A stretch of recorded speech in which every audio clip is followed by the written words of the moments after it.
ఈ కారాన్ని మనం ఒక్కసారి ప్రిపేర్ చేసుకున్నట్లయితే 20 డేస్ 1 మంత్ వరకు కూడా యూస్ చేసుకోవచ్చు. అయితే దీంట్లో నేను పల్లీలు అనేవి వేసాను అనమాట. పల్లీలు అనేవి ఆప్షనల్. అయితే పల్లీలు వేయడం వల్ల ఒక రకమైన మంచి టేస్ట్ వస్తుంది. పల్లీలు ఎప్పుడు వేసుకోవాలంటే మనం షార్ట్ పీరియడ్కి చేసుకున్నప్పుడు ఒక 1 వీక్ అలా ఉంచుకునేటప్పుడు పల్లీలు వేసుకుంటే బాగుంటుంది. ఎక్కువ రోజులు నిల్వ చేసుకున్నప్పుడు పల్లీలు అవాయిడ్ చేసుకోవచ్చు. ఈ కారం అనేది డిఫరెంట్గా తయారు చేస్తారు. నేను వేరే వీడియోల్లో మిగిలిన కూడా షేర్ చేస్తాను. దీనికోసం నేను శనగపప్పు, మినపప్పు, పల్లీలు 3 స్పూన్లు తీసుకున్నాను.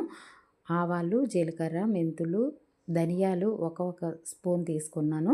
వీటినన్నిటిని ఫ్రై చేసిన తర్వాత ఎండుమిరపకాయలు కూడా వేసేసి ఒకసారి వేయించి స్టవ్ ఆఫ్ చేసేయాలి. నేను ఎండుమిరపకాయలని ఒక 25 తీసుకున్నాను అనమాట. మీడియం సైజులో ఉన్నవి. పైగా కారం కూడా మీడియంగా ఉన్నవి తీసుకున్నాను. ఎక్కువ కారం ఉంటే మీరు కొంచెం తగ్గించుకోవచ్చు. ఈ రకంగా వేసిన తర్వాత చల్లారిన తర్వాత గ్రైండ్ చేసేసి వీటిని ఒక ఎయిర్ టైట్ కంటైనర్లో పెట్టుకొని ఎప్పుడు కావాలంటే అప్పుడు తీసి కొద్దిగా ఉప్పు కలుపుకొని అప్పుడు మనం కూరల్లో స్టఫ్ చేసుకొని వండుకుంటే చాలా బాగుంటుంది. గుత్తొంకాయ కూర, గుత్తు కాకరకాయకి అయితే ఇది నెంబర్ 1 టేస్ట్ అనమాట.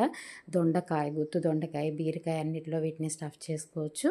దీనికి సంబంధించిన ఫుల్ వీడియో నేను రిలేటెడ్లో పెడతాను.